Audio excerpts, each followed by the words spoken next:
நீட்டுக்கு ரகசியம் இருக்குன்னு சொன்னார் உதயநிதி அவர்கள். இப்ப வந்து ரகசியம் சொல்லு. தொகுதியில் இருக்கிற நம்முடைய சேப்பாக்கம் திருவல்லிக்கேணி சட்டமன்ற தொகுதியில் மக்கள் கேட்கிறாங்க, உதயநிதி அவர்களே நீங்க மிகப்பெரிய ரகசியத்தை சொல்றீங்க, இங்க வந்து ரகசியத்தை சொல்லுங்க.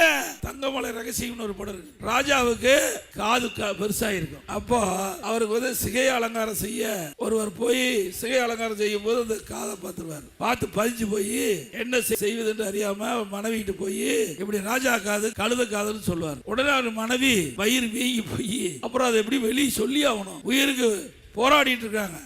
அப்போ ஒரு குழி வெட்டி அந்த ரகசியத்தை சொல்றாங்க. ராஜா காது கழுத காது, ராஜா காது கழுத காது, ராஜா காது கழுத. அப்பா அவரை சொல்லி மூடிட்டு வந்துட்டாங்க. அதுல ஒரு மரம் முளைக்குது. மரம் முளைச்ச பிறகு ராஜா வந்து ஒரு விழா நடத்துறாரு. அந்த விழாவுக்கு மிருதகம் பண்ணவனும் அப்படின்னு ஒரு கட்டளை இடுறாரு. அப்ப அந்த தளபதி புதிய மரத்துல அந்த மிருதகம் செய்யவேன்னு சொல்லி இந்த ராஜா காது கழுத காது ரகசியம் சொன்னாங்களே, அதுல முளைத்த பெரிய மரத்தை வெட்டி அதுல மிருதத்தை கொண்டு வந்து அவர் அந்த விழா நடத்துகின்ற பொழுது மிருதத்தை அடிக்கிறார். அப்ப அடிக்கும் போது ராஜா காது கழுத காது, ராஜா காது கழுத காது. பிறகு ராஜா கோவம் வந்துடுது, தூக்கி போட்டு உடைக்கிறார்.